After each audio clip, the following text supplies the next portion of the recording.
안녕하세요.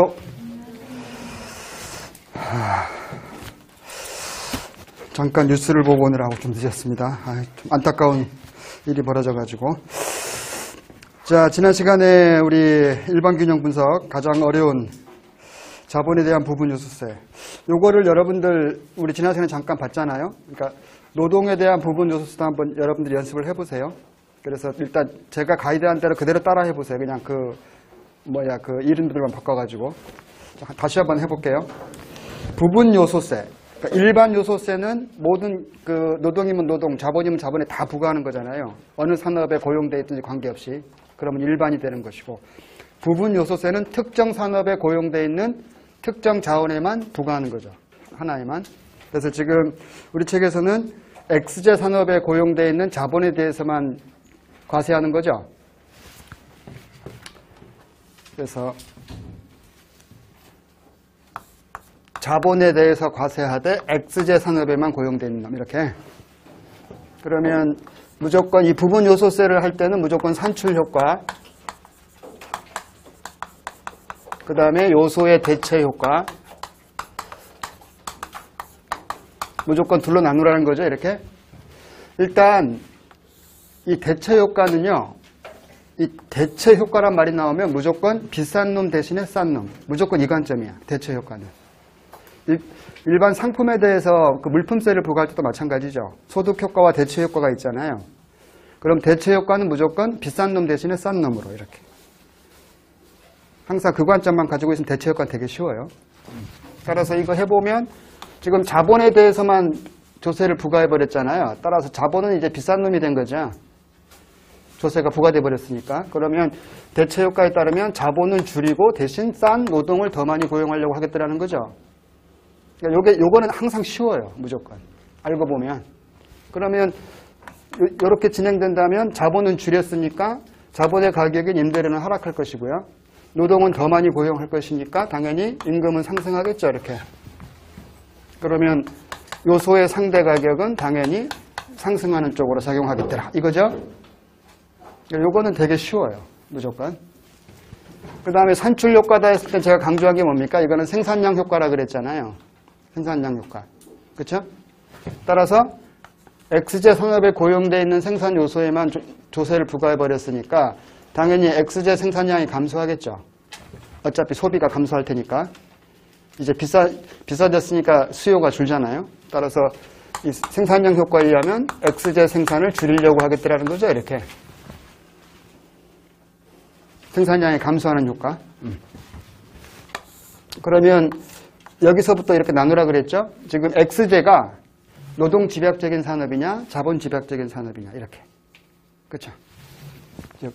X제가 예컨대 뭐 자본 집약적이다 라고 한다면 생산량을 줄일 때는 집약적으로 고용되어 있는 생산 요소를 줄이겠죠. 생산량을 줄여야 되니까 상대적으로 더 많이 고용되어 있는 생산 요소의 수요를 줄일 수밖에 없잖아요. 양을 줄여 생산하기 위해서는. 따라서 집약적으로 고용되어 있는 생산 요소를 줄이려고 하겠다는 거죠. 자본 집약적이니까 어때요? 당연히 이 자본 수요를 줄이려고 하겠다는 거죠. 이렇게. 기업들도. 그러면 이 자본의 가격이 하락할 수밖에 없다는 거지. 그러면 자본의 가격이 하락하면 상대적으로 임금 임대료 비율은 상승하겠더라. 이렇게.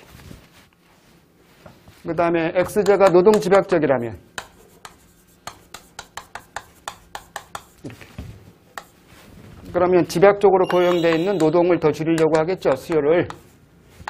그러면 노동의 가격인 임금이 하락하겠더라는 거죠. 그러면 임금이 하락하는 거니까 임금 임대료 비율도 하락하겠죠. 이렇게 되는 거지. 그랬을 때 뭐 시험 문제에서 많이 물어보는 게 우리가 지난 시간에도 봤지만 요소의 상대 가격의 변화는 어떻게 될 것이냐. 만약에 자본 집약적이라면은 요소의 상대 가격은 무조건 상승한다. 항상 상승한다. 이렇게. 반드시 상승한다. 뭐 이런 표현을 쓸 수 있는 거죠. 하지만 노동 집약적이면 알 수 없음. 이렇게. 대체 효과가 큰지 산출 효과가 큰지에 따라서 만약에 산출 효과가 더 크다 그러면 임금 임대료 비율은 하락한다. 이렇게 하는 거지. 대체 효과가 더 크다 그러면 오히려 상승한다. 이렇게 하는 것이고. 그것도 다 말로 만드는 거예요. 알 수 없음. 향방은 알 수 없음 이렇게도 지문 하나 만들 수 있고, 만약에 산출 효과가 더 크다면 임금 임대료 비율은 하락한다 이렇게도 표현할 수 있고.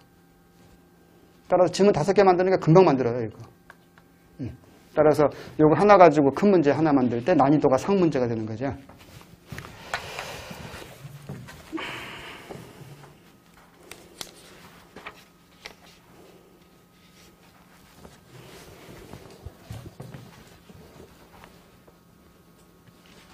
그래서 여러분 책 거기 358페이지 건너가서 상단부에 있는 작은 5번 체크하십시오. 산출효과는 과세된 부분의 요소 집약도에 의해서 결정되는데, 산출효과는 항상 조세가 부과된 부분에 집약적으로 사용되는 생산요소의 상대 가격을 낮추는 방향으로 적용하더라는 거죠. 산출효과는 집약적으로, 이렇게 집약적으로 고용되어 있는. 자본 집약적이다 그러면 자본의 상대 가격이 하락한다. 노동 집약적이면 노동의 상대 가격이 하락한다. 이렇게 집약적으로 산출효과에 따르면 무조건.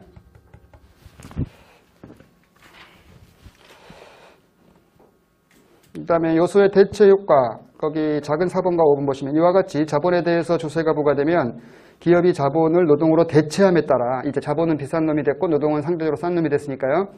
대체함에 따라 자본의 상대 가격이 하락하는 효과가 발생하더라는 거죠. 그래서 요소 대체 효과는 항상 조세가 부과된 생산 요소인 자본의 상대 가격을 낮추는 방향으로 작용하더라는 거죠.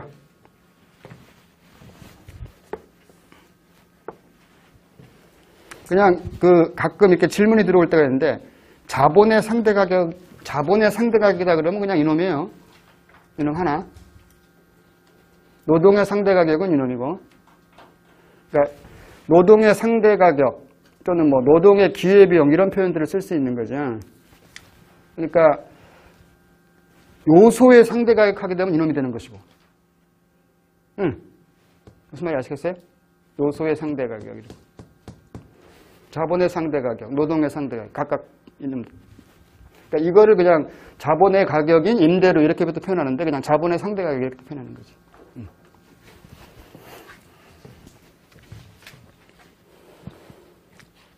그 다음에 359페이지로 가서 부분 요소세 규칙에서 거기 작은 3번 밑에 있는 거기 빨간 놈에 닿던 4개 있죠. 이건 산출 효과에 대해서만이에요. 이놈.